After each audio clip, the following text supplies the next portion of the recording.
같은 경우에는 이해력이 훨씬 더 좋잖아요. 그러니까 상황 설명을 훨씬 더 많이 해주면서 설명이 조금 더 길어도 괜찮아요. 그리고 이해도가 조금 더 이렇게 좀 더 폭이 넓어지는 그런 발달 단계를 시작을 하고 있기 때문에 그래서 엄마가 이제 숙제를 방에서 아이가 혼자 하고 있다 그러면은 이제 이렇게 등 한번 만져주고 뭐 이제 애쓰네 뭐 힘들진 않니? 이 정도만으로 되지 어떤 구체적으로 로봇을 안 사줘도 그 나이 때 좀 가능하거든요. 네. 그렇습니다.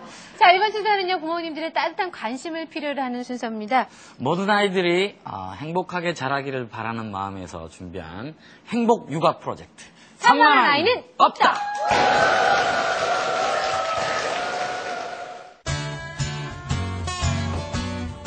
언제 어디서나 거리낌 없이 위험한 행동을 즐기는 초등학교 1학년 차혜민.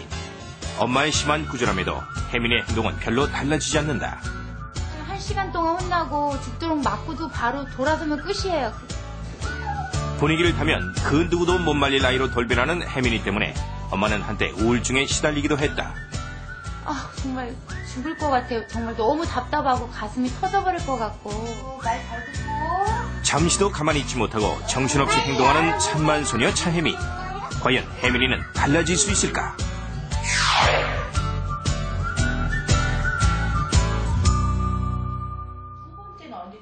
혜민이를 바른생활 소녀로 만들기 위해 시작된 상담. 그러나 전문가 앞에서도 혜민이의 산만함은 계속됐다. 그 시작은 촬영 중인 카메라에 마이크 스폰지 뽑기. 그 다음은 의자 밑으로 미끄러져 내려가 허리를 90도 각도로 굽히는 고난도 묘기. 그뿐이 아니었다. 책상 구멍으로 손을 넣어 마주 잡는 등 혜민이의 산만함은 전문가 앞에서도 고스란히 보여졌다. 그렇다면 이런 산만함에 엄마는 어떻게 대응해왔을까? 엄마는 이런 산만함이 커서도 계속될까봐 오히려 더 심하게 소리를 지르곤 했다. 일어나. 잘한다, 잘해. 일어나.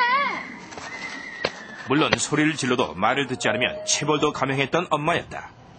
하지만 어떨 때는 별다른 제지 없이 넘어가는 경우도 많았다.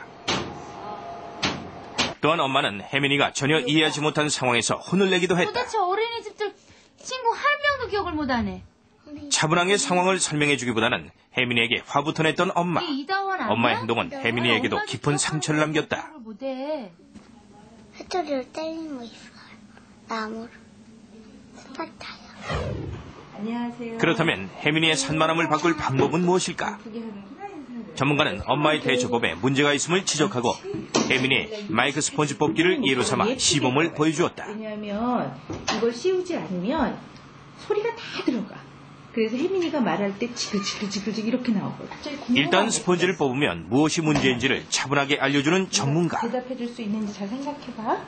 이거 지금 뺐거든? 그 다음에 어떻게 될까? 찢어져요. 이어 전문가는 문제 행동을 아이 스스로 생각할 수 있게끔 배려했다. 마지막으로 아이가 충분히 이해한 상태에서 스스로 문제 행동을 고칠 수 있도록 했다. 중요한 요점은 아이 스스로 문제가 무엇인지 생각할 수 있도록 도와주라는 것이었다.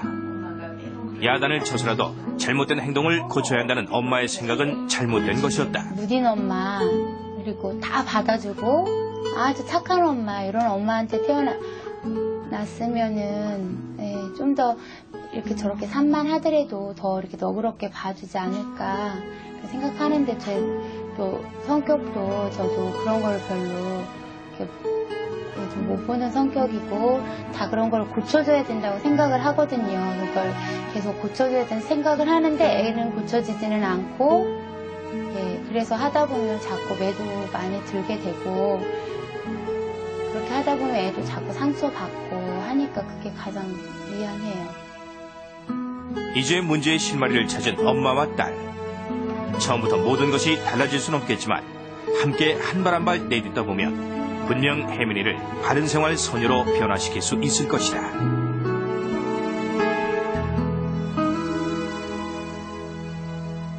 네, 혜민이 잘 보셨죠? 아마 아까 엄마가 막 굉장히 또 속상해하시는 거 보니까 마음고생이 좀 그동안에 심했던 것 같습니다. 맞습니다. 예. 그러니까 어머님들이 이런 사실 확인하고 나면 되게 자책되는 생겨요. 그러니까요, 예.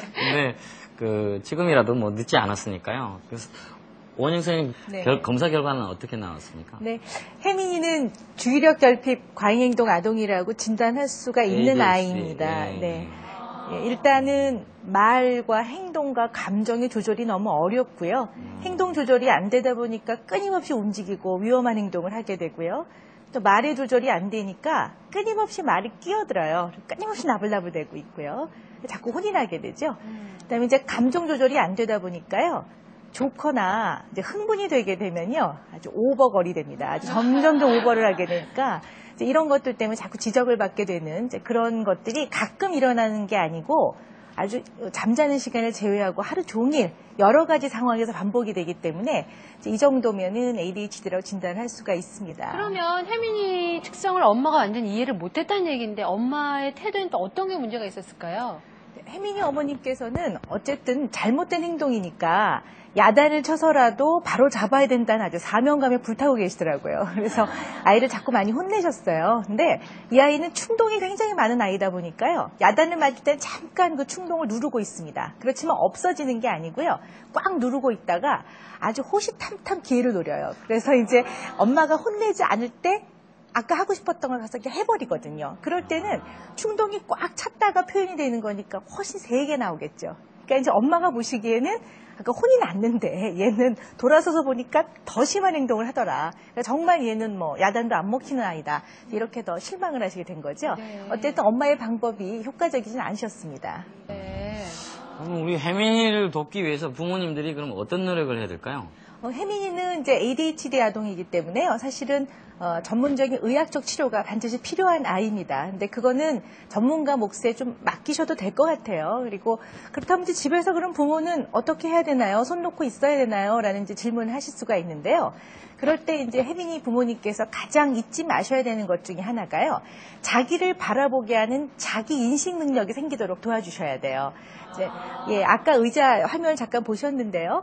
혜민이가 자꾸 이렇게 의자에서 내려가고 뭐 이렇게 뭐 몸을 활처럼 굽히고 막 그러거든요. 그럴 때 엄마는 너 왜 그래? 바로 앉아. 아저씨들이 싫어하시잖아. 이제 이런 얘기들을 많이 하거든요. 그거보다는 조금 몇 번 그 행동을 하도록 충분히 노출시켜 주셔야 돼요. 바로 얘기를 하면 아이들은 특히 혜민이처럼 말 잘하는 아이들은요.